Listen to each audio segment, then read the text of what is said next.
DACs, or digital to analog converters, are kind of a funny thing to me. They're ubiquitous in today's digital landscape in that virtually every digital hi-fi component likely has a DAC already built in. So why would you want another one or a specialized one when the chances are you probably have several DACs already hiding out in your system? Well, this is the question I hope to answer as we take a look at Cambridge Audio's new DacMagic 200M. So hit that like button and subscribe, and let's get started with the review.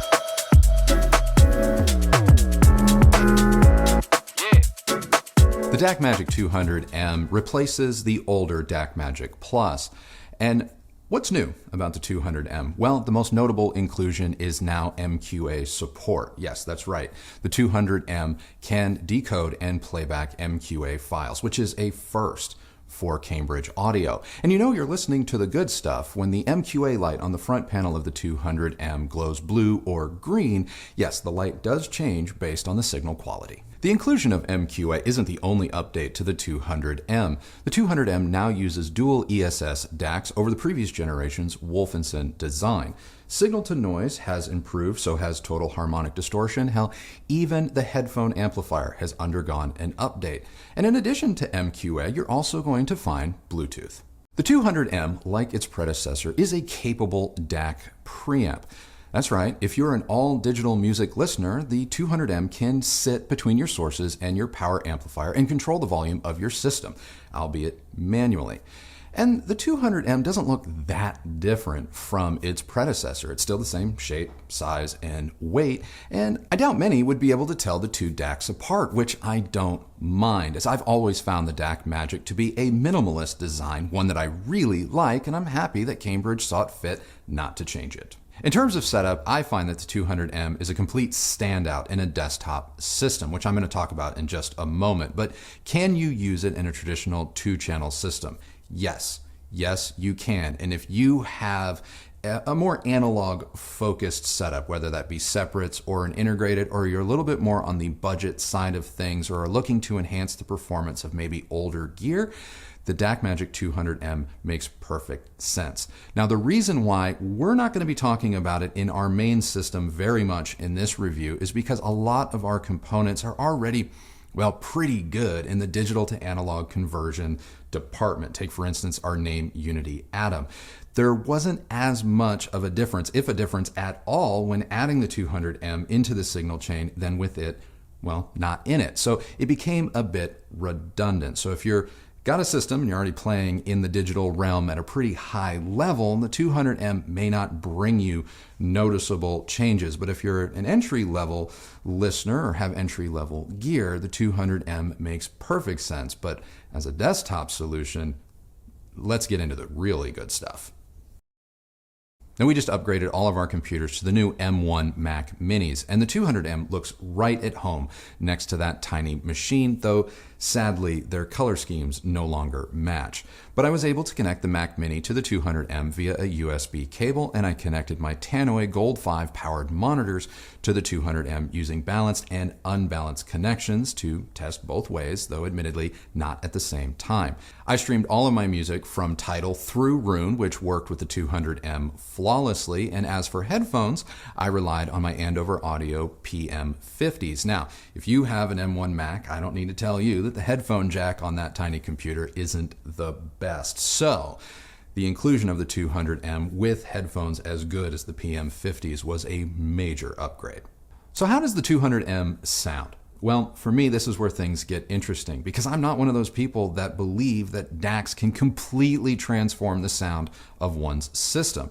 Your choice of speakers, their proper setup, and room acoustics will always play a bigger role in influencing what it is that you're hearing. So DACs, for me, fall into a category of hi-fi tweaks. So as a tweak to my desktop system, the 200M provided for some noticeable changes. The first thing that I noticed about the 200M's inclusion in my desktop system was that music and time itself just appeared to slow just a little bit. Now, I have experienced this with higher end digital components in the past, whereby the inclusion of added information, maybe it's the trailing edge of a note or just a little bit more air and decay, can make it feel as if the music is slowing down. Now, The DacMagic 200M is not altering the tempo of your music per se, but just, well, that added information feels like you're getting just a split second longer with every little piece of nuance contained in the track. And it's subtle, but it's noticeable. The other thing that struck me about the 200M was just how focused its performance was. This DAC does not artificially enhance or expand the performance to make it sound big. Instead, it actually makes things sound a little bit more intimate. And this was on full display when listening to MQA tracks from the likes of Alanis Morissette and R.E.M. Don't get me wrong, it's not like the 200M constricts the performance or shrinks it. It doesn't do that. It gives just a little bit more emphasis to every performer or musician, allowing them to occupy space in a three-dimensional soundstage more clearly. Tonally, and compared to other DACs that we have in-house, the 200M was the fuller sounding option. Compared to the SM-SL M500, the Shit Audio Modi, or even the DACs inside the Technics SL-G700, the 200M was a little bit warmer and smoother sounding. And it just has a sort of analog quality that I found preferable. So those of you looking for a digital scalpel, the 200M isn't going to be it. But I did find that its smoother demeanor paired nicely with a wider range of music genres. Bass, for example, is deep and textural, but I will admit it lacks a bit of dynamics and attack compared to the SM-SL. Now, the SM-SL doesn't feel as grounded as the 200M, so you're going to have to decide for yourself which of those two sonic signatures you prefer. The mid-range is one of the 200M's strengths. That slightly old-school analog quality I alluded to just a moment ago is a real treat when it comes to vocals. So even when seated at my desk, artists are dimensional and full-bodied. Yes, their scale may be a little bit on the smaller side. We are talking about a desktop setup, but they still sound full-bodied and appropriately rich. Truthfully, I could listen to music all day on the 200M without giving it a second thought on the strength of its mid-range performance alone.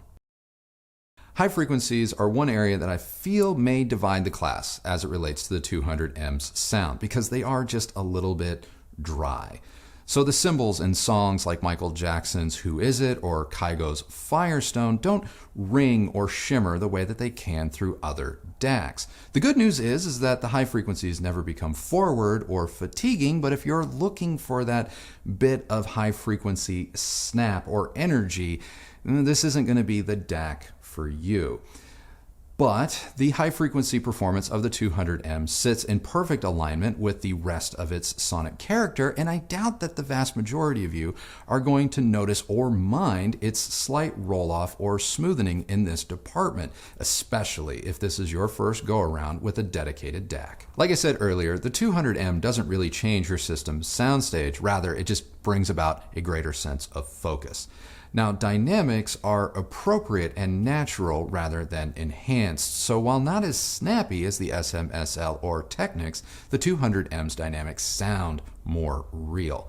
I actually find that a lot of excessive digital processing can come across as feeling a bit more like look at me now rather than serving the music, and the 200M, as it relates to dynamics, feels like it's always in service of the music. In terms of drawbacks, I don't have many. Actually, I only have one: a lack of a remote control. On a desktop system, the lack of a remote isn't that big of a deal because the 200M is right there. You can reach out, grab it, turn the volume up and down. But if you install the 200M out in a traditional hi-fi setup, a remote can come in handy, saving you from having to get up from your listening chair to adjust the volume when needed. Now, it's not entirely fair to compare the 200M's performance to the internal DACs inside the Technics SL-G700, but I'm going to. And when fed the same title stream, I will admit the SL-G700 is the better product. It has the better DACs, or the better implementation of the DACs. It's more resolute and far more dynamic, but there's just something about the tonality of the 200M that I prefer. The SL-G700 is a great digital source and streamer, but it also kind of sounds like one, and it's very clean, very pristine in its delivery of sound, whereas the slight smoothness and organic quality of the 200M for me is just preferable. Compared to the SM-SL M500, I'm choosing the 200M all day. The The SMSL is a great DAC, especially for the price, but it's definitely high frequency forward. It's not fatiguing, but the bass is lighter, the mids are leaner, and the high frequencies are definitely more extended. And this makes it sound, well, faster, lighter, and less rich where it counts. Maybe the SMSL is a little bit more neutral on its own, but compared to the 200M, it comes off as mildly anemic. If you need a basic DAC, there's no getting around the value proposition that is the shit audio Modi. For $99, if you can find one, you can't go wrong. So if you're looking for a device that just performs the digital to analog conversion simply, cheaply, and well, your journey should definitely start with the Modi. But if you're looking for more performance, more processing, or more features, the 200M is a notable upgrade. So at the end of the day, where does the 200M fit in your system or your life? Like I said at the beginning of this video, I am not the biggest proponent of standalone or separate DACs. Are DACs necessary? Yes, of course they are. But they're also ubiquitous in that you may already have one or several kicking around in your system. So do you need a dedicated DAC like the 200M to enjoy digital music? No, you don't. But assuming everything else in your system is set up correctly, the presence of a dedicated DAC like the Cambridge Audio DacMagic 200M can be welcomed.